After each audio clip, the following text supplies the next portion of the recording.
ಮೇಕೆ ಅಥವಾ ಕುರಿಗಳಿಗೆ ವ್ಯಾಕ್ಸಿನೇಷನ್ ಮಾಡುವ ಮೊದಲು ಈ ಒಂದು ಡಿವಾರ್ಮಿಂಗ್ ಮಾಡೋದು ತುಂಬಾನೇ ಮುಖ್ಯವಾಗಿರುತ್ತೆ.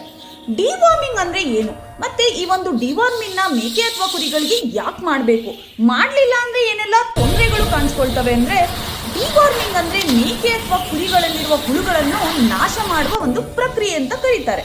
ಸಿಂಪಲ್ ಆಗಿ ಹೇಳ್ಬೇಕಂದ್ರೆ ಜಂತು ಹುಳುಗಳಿಗೆ ಹಾಕೋ ಔಷಧಿಯನ್ನೇ ಡಿವಾರ್ಮಿಂಗ್ ಮಾಡೋದು ಅನ್ನೋದು ಅಷ್ಟೇ. ಇದನ್ನ ನಾವು ವ್ಯಾಕ್ಸಿನೇಷನ್ ಮಾಡಿಸೋಕು ಮುಂಚೆನೆ ಹಾಕಬೇಕು. ಡಿವಾರ್ಮಿಂಗ್ ಆಗಿ 7 ರಿಂದ 10 ದಿನ ಆದ್ಮೇಲೆ ವ್ಯಾಕ್ಸಿನೇಷನ್ ಮಾಡಿದ್ರೆ ತುಂಬಾನೇ ಒಳ್ಳೇದು. ಡಿವಾರ್ಮಿಂಗ್ ಮಾಡಲಿಲ್ಲ ಅಂದ್ರೆ ಈ ಜಂತು ಹುಳುಗಳು ಮೇಕೆಗಳ ಹೊಟ್ಟೆಯಲ್ಲಿ ಸೇರ್ಕೊಂಡು ರೋಗ ನಿರೋಧಕ ಶಕ್ತಿಯನ್ನು ಕಡಿಮೆ ಮಾಡುತ್ತೆ, ಅಂದ್ರೆ ಮೇಕೆಗಳಲ್ಲಿ ನಿಶಕ್ತಿ ಉಂಟಾಗೋದು. ಸೊ ನಾವು ವ್ಯಾಕ್ಸಿನೇಷನ್ ಹಾಕ್ಸೋಕು ಮುಂಚೆನೆ ಈ ಒಂದು ಡಿವಾರ್ಮಿಂಗ್ ಪ್ರೋಸೆಸ್ ನ ಮಾಡಿದ್ರೆ ಮೇಕೆಗಳಿಗೆ ಉತ್ತಮವಾದಂತಹ ರೋಗ ನಿರೋಧಕ ಶಕ್ತಿ ಸಿಗುತ್ತೆ.